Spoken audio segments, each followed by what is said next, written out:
trusted adults with lots of experience in the field to tell us about it, and that is absolutely Ben Shapiro, who cannot make his wife excited in bed, and Jordan Peterson with @Jordan B. Peterson. Does he still have a Twitter?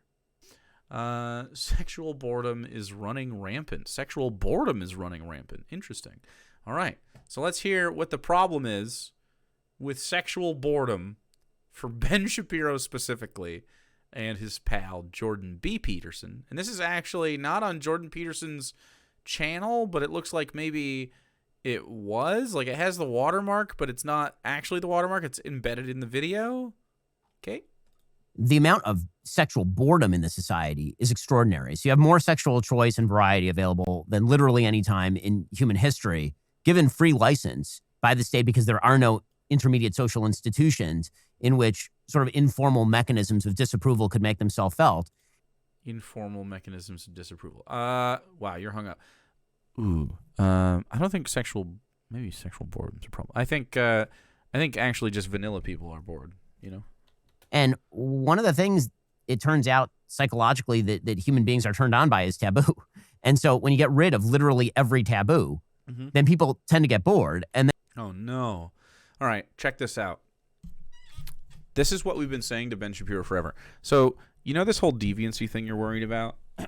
Go. So, like, if you stop being a fucking freak every time someone wants to do something that you aren't personally comfortable with, it won't pick up this social wave with it, right? It'll just be normalized, and people will do it at a normal, whatever the rate is that we would do it without any of the sexual hangups we have. But obviously that's in a vacuum. You can't really expect that. Is this just going to be Ben projecting his sad sex life? Maybe, yeah. It could definitely happen. Does Ben think there are no taboos? There's lots of taboos. There's always going to be taboos. But, like, I'm not turned on. I don't think I'm turned on by these things because they're taboos. I wasn't raised in a sexually progressive household, and I definitely had to, like, learn to accept aspects of my own sexuality and to mostly, I mean, for me, I think my biggest issue was always, like, trying to communicate my needs in a way, well, really just communicate my needs at all, but, like, I don't know. Does anyone know how Ben is fuck through a sheet Jewish? I think Ben doesn't really fuck except for those few times he made children. I don't think Ben goes home and has passionate fucking lovemaking with his wife. Okay? But anyway, this is to say that a society of people communicating their sexual needs is good, actually. And I don't think you'll be bored. I'm certainly not bored by having sexual freedom. His wife is ironically an OBG. I don't know if she is. then the question is... Yeah, well, there's no novelty. Right, exactly. Novelty goes away, and particularly men are driven... Is he taking serious notes about this topic, Jordan Peterson? Jesus fucking Christ. Just talk with a person. Just talk. Just have a conversation. Do you guys take fucking notes when you talk to people about stuff you think? No one fucking does this. It's not just fucking talk. Look at his face. By sexual novelty. It's something that is very deeply ingrained. And the power of what marriage was supposed to be is it takes this short-term hedonic desire, and it's said, because female virtue still existed, that in order for you to obtain this, you're going to have to... Female virtue, meaning he wants virgins. Sublimate that desire for the building of something greater. I mean, the part of Freud that everybody ignores is the part where Freud actually is in favor of sublimation. Yeah, right? Right. It's only later psychologists and philosophers who suggest that sublimation needs to be destroyed and done away with in order to free all forms of human artistic and material expression. Dude, they bass boost his fucking voice in post so hard with this mic. It makes it feel like grainy almost. JP? I am pretending to write something down. Let's not forget this is a man that told a Muppet to fuck off. I actually think that was fake, but I don't care because fuck Jordan Peterson.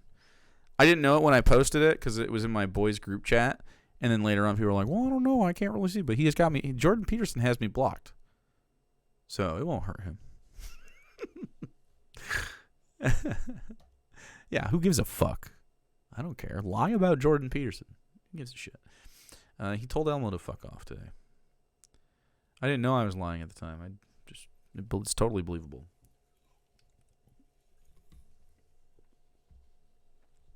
I will not delete it. But Freud never says that. Freud says you actually have to sublimate a lot of those short-term hedonic desires to something higher. All right, so chat, I'm an atheist. Welcome. This guy's a devout Jewish man, and Jordan B. Peterson is absolutely 100% a far-right Christian, and possibly, definitely a nationalist, possibly authoritarian as well, quite authoritarian in my opinion. But I think he might vote for that shit too. Ben Shapiro absolutely would. He's definitely willing to push that. So you can have hedonism. It's okay. Hedonism is fine. Hedonism is bad when it stops being hedonism and just becomes like, rotting, like you're just rotting away. But, if you're pursue happiness, whatever makes you happy. And if, hedonism is just like physical pleasure. You're a physical person. You deserve to have that. There's nothing wrong with it at all. There is no wrong thing that you can do with consenting adults, of course. There's no wrong thing you can do, and it doesn't always have to be sex. Like, physical pleasure could be a back scratch. Physical pleasure could be taking a walk. Like, it could be just like gardening today. Whatever makes you fucking happy. That's hedonism to me. Just live. Just live free of that as much as you can. Obviously, sometimes we gotta do shit we don't want to do. Happens all the time. But we can choose in the interim to give ourselves as much freedom as possible, because we restrict ourselves on a lot of stuff, and it's fine if you want to do it for your health. Like, I want to, you don't just eat only ice cream. You need more nutrition than that. I don't really like ice cream that much though, but whatever your ice cream is in this metaphor, it's about some moderation. But also, you're a monkey on a rock. I cannot reiterate to you how much of a monkey on a rock you are. You are 100% a monkey on a rock in space, okay? Well, actually, you're an ape on a rock in space. Well, actually, you're an ape on a rock in space. But seriously, you need to try to live. Try to live, dude. And if fucking your wife is part of that, awesome. But again, that gets back to kind of the fundamental premise that you were speaking to, which is there is this narrative of accepted values that we all used to live inside of. And when you destroy that narrative by saying for some reason that it's not true because it's not coming out of your own head, well, once that happens, we don't hold the common narrative. There are no common narratives. And if there are no common narratives and everything is then acceptable, then what exactly is the taboo? Yeah, Ben, what is the taboo?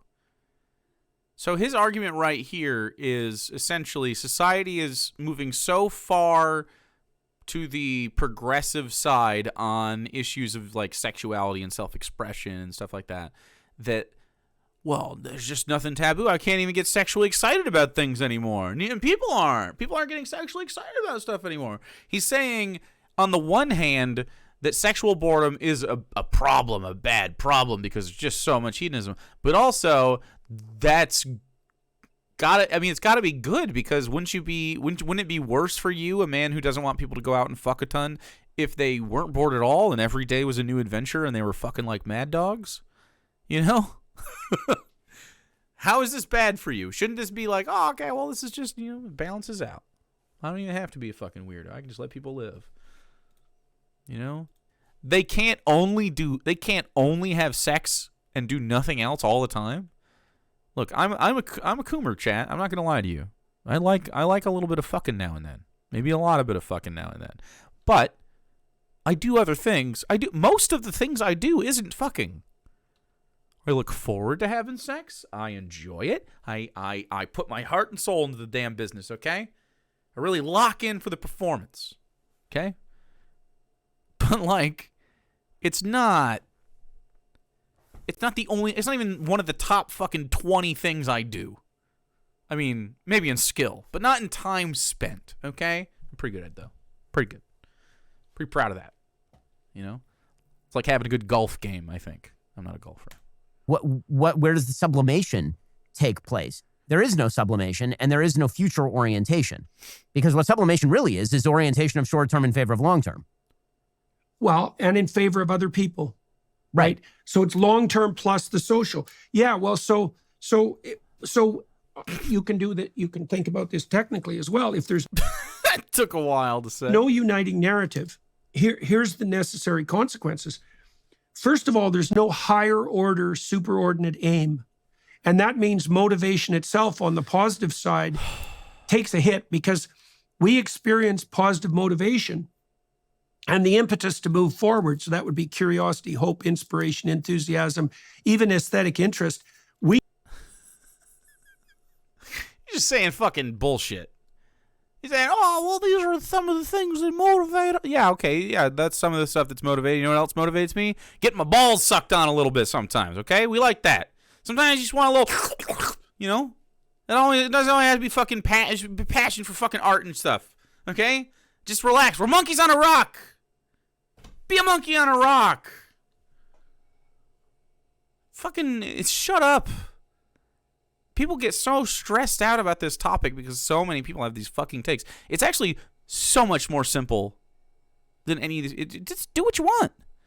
Do what the fuck you want with people that want to do it too. That's it. Or alone. I don't give a fuck. Do it alone. You can have lots of fun alone, chat. You can have lots of fun alone. Look up David Carradine. It's a guy who had fun alone until he took it too far. We experience that only in That's a joke for like maybe 5 people in chat. relationship to an aim.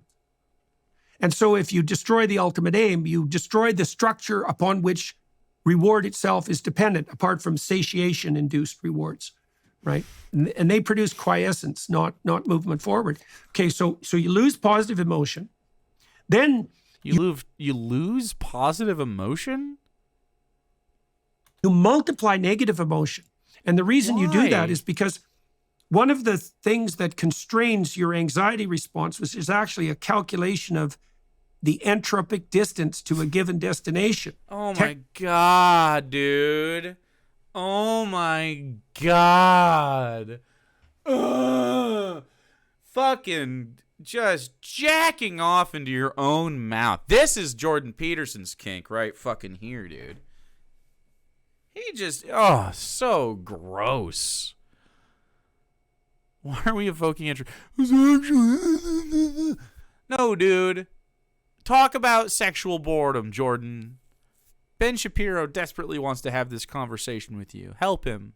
He needs help. His marriage is falling apart. You're dodging the question by saying nothing.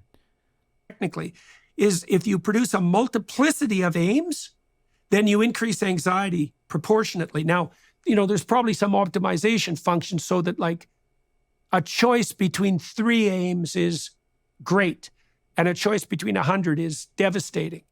Okay, so that's 2 things that happens when He seems to be, so sexual boredom is bad. I don't know why they're against it, because you would think that if people were bored of having sex, they would have less of the sex that these guys think they shouldn't have out of wedlock, right? So this would be actually a good thing. Like, oh, well, there's your comeuppance, coomers. You just fucked too close to the sun, didn't you? No, that's fucking in space. When you're too close to the sun, you're definitely in space. 0 Gs? I would do it. Although, actually, I don't want to go into space, but I would do it in 0 G. If you can give me the gravity lounge. JP with the tri-beam attack, though? That is a tri-beam attack, isn't it? Hell yeah. If he goes up higher, it could be a spirit bomb. unifying, overarching theme disappears. My corn is so moist that it's actually dripping. Fucking too close to the sun is hot.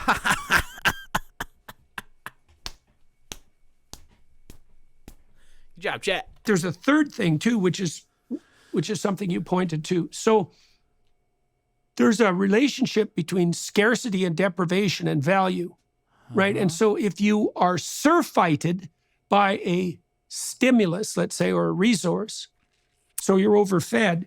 As soon as you're not hungry, food. Why wouldn't you just say overfed? You want to say surfeited so that you could explain what it meant. You dork. What a dweeb, dude.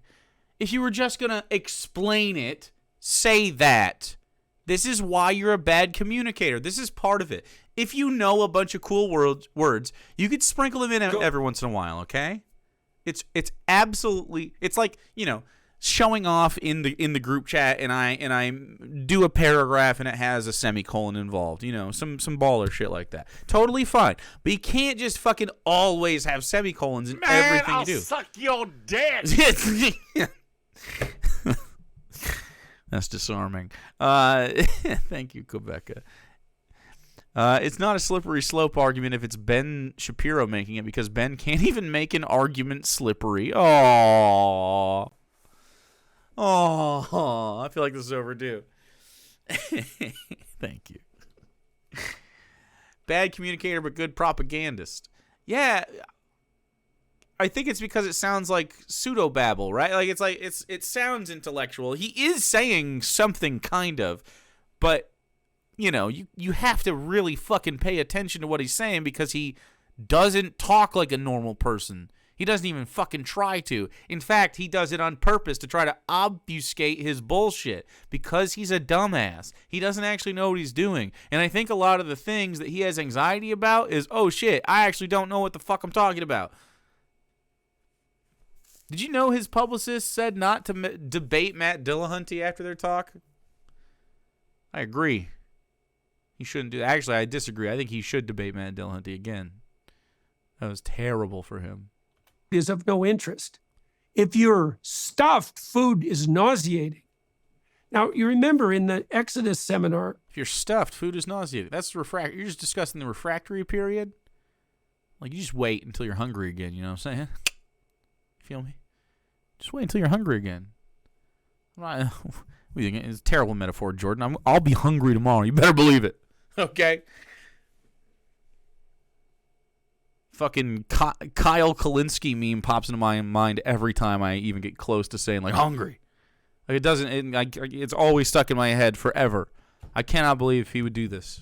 Why would Kyle Kalinske do that to us? Why would he tweet like this? We covered, I don't remember if you were there for this, but I think you might have been. There's a situation when the Israelites are out in the desert wandering around like demented slaves and bitching about the fact that they have no tyrant. Bitching about the fact they have no tyrant?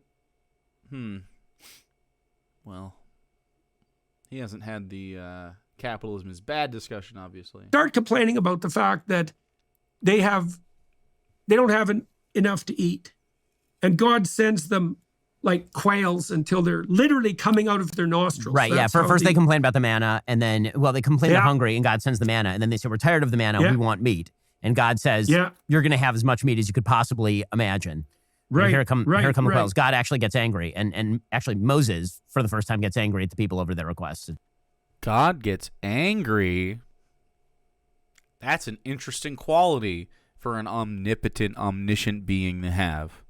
Why would an omniscient being have the reaction of anger to something he heard be said? He would know it was already said. He could have quelled his anger prior to that. Are you telling me that God is incapable of handling his emotions? God feeling anger is deeply anthropomorphic, don't you think? I wonder. Like, why would a being that lives outside of time and space have emotions? That doesn't make any fucking sense. Have you thought about this creature that you describe as God for a second? If it exists, it needs to be killed. We need to find a way into the astral realm, and we need to murder it immediately. Does God experience lust? He sure fucking does. At this point.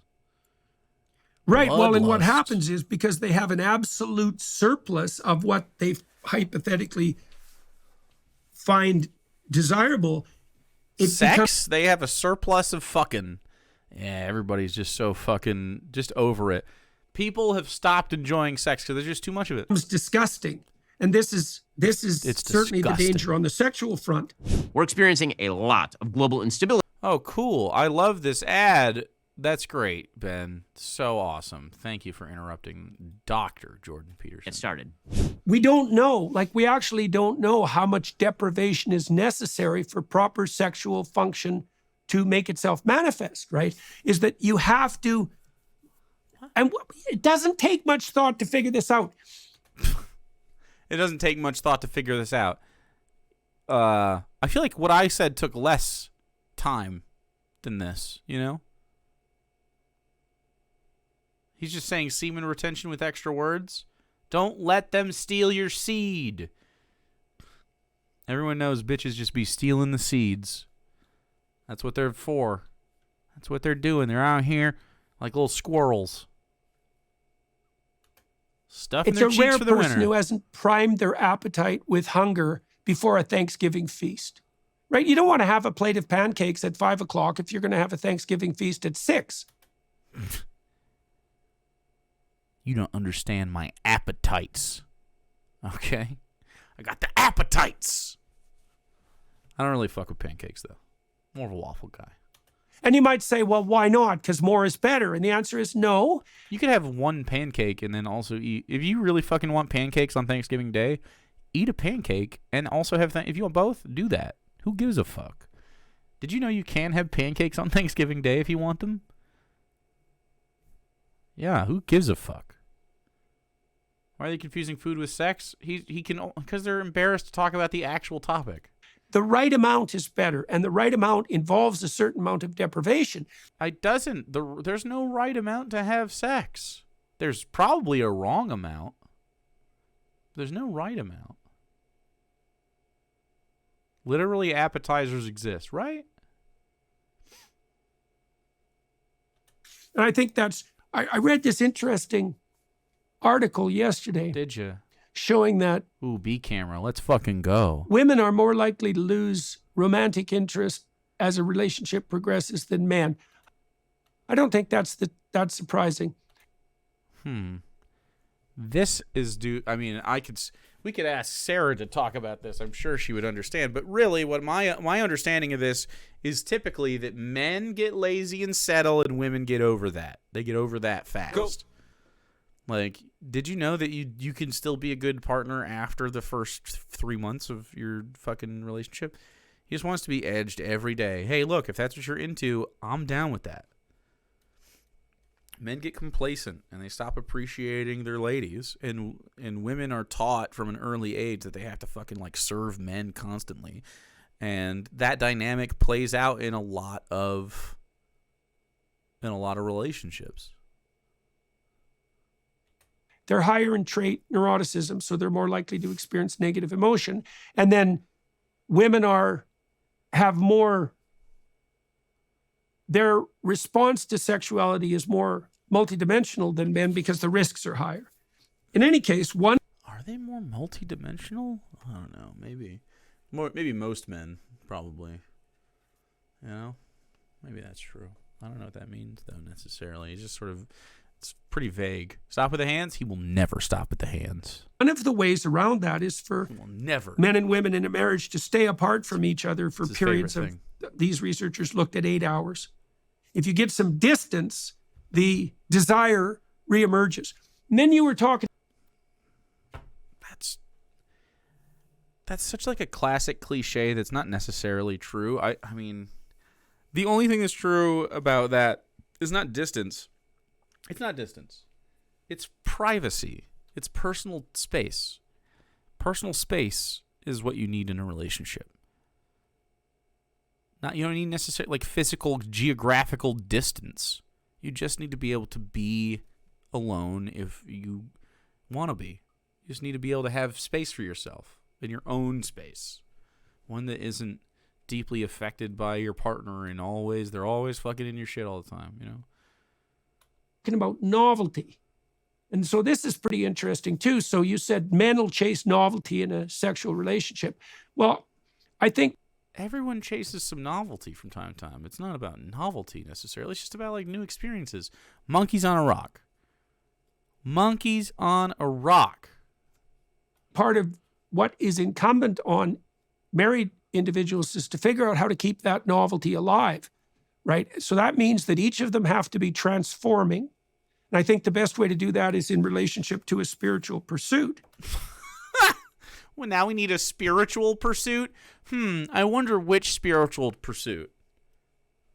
And then I think women also want novelty, but the novelty they're looking for in men is probably more multidimensional and performative.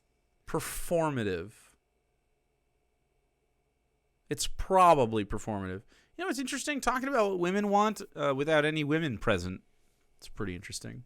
Right? Because women are hypergamous and they like men who are above them in the hierarchy of status, let's say. Fuck, we're doing lobster hierarchies again. Or ability, likely ability. And I think what women want are novel displays of hypergamous capacity. And Incel king, dude. Literally just marrying up. I really don't think that's true at all. I think this myth has been dispelled. Yeah, I was making sure that's what it was. That's what I thought it was, yeah. All sluts want is money. Okay, you turn that into a paragraph. Yeah, right? It won't stop. It'll just keep going. And that is the novelty orientation for women in relationship to sexuality. Yeah, you're fucking wrong, man. I've actually never had a partner that cared a lot about money. Maybe it's my class growing up. I don't know. I'm not an upper class individual. I'm sure they exist, but I don't encounter them. Well, one of the things that's actually fascinating about this is that, biblically speaking, right? I mean, not to get into abstruse Stevia daddy. But when you subscribe, I get closer and closer to being an actual sugar daddy. So that's pretty good. Jewish law, but I mean, this is actually right in the Bible. Forget about the abstruse Jewish law. I mean, right in the Bible, one of the mandates is that for a period of at least 1 week out of every month, married couples are not supposed to have sex. Okay. I never thought about it, but one of my grandmas would always say, "Does he have a job?" when I date somebody, and it used to get on my nerves. Oh, yeah. My dad was very, you have to be a person who works. As soon as, he wanted me to pay rent when I was fucking 16, dude. Right, this is right in the Bible. Right. So one of the purposes of that, presumably, would be to create the scarcity and the novelty that you're talking about. Because if you're married, then obviously there's tremendous availability of sex. I mean, contra every single weird public opinion out there, married people tend to have sex significantly more than single people. And I think that's probably true. I don't know. I depends on the married people, probably. Work is best for all humans. Work is fine. You don't have to work though. Having this weird work fetish is silly. And it is not particularly close. But theoretically, the scarcity goes away, the novelty goes away, and then so does the romance. Yeah. And so the Bible that's a literally danger says, anyways. That's a danger. right. The Bible says don't have sex for a week so that we don't have. And so the Bible literally says, 1 week out of the month, minimum, you're toast. You can't. I don't think the Bible is saying that so that you desire to fuck your wife more. Can't do anything during this particular week. And I think that, again, there's a good rationalistic and there's a good way. I shouldn't say rationalistic because there's a reason for it, but it's something that inherited wisdom over time is sort of the message of the Bible. And I think that's, not knowing why you do the thing, but you do the thing and then it works is in some ways much of what we're talking about. Not knowing why you do the thing, but you do the thing and it works. And these people have deep insecurity and anxiety about sex. It's a thing that they worry about fucking constantly. They worry about you having sex. They worry about themselves having sex. They worry about people they don't even know having sex. It's constantly on their minds because they're so fucking devoid of the experience. Just have the sex you want to have, man. Because that's The story of what works is the story, right? That's what we're really talking about at the end of the day. Are you tired? Wow. I don't think the Bible is the story of what works. I actually think the Bible is the story of, I mean, a deeply flawed society surviving through, you know, sort of the Mediterranean, Middle East area. And then all the problems that they went through. Like, these people didn't, like, fucking succeed at life. It was tough. They were fucking Bronze Age farmers and shit. It was hard out there.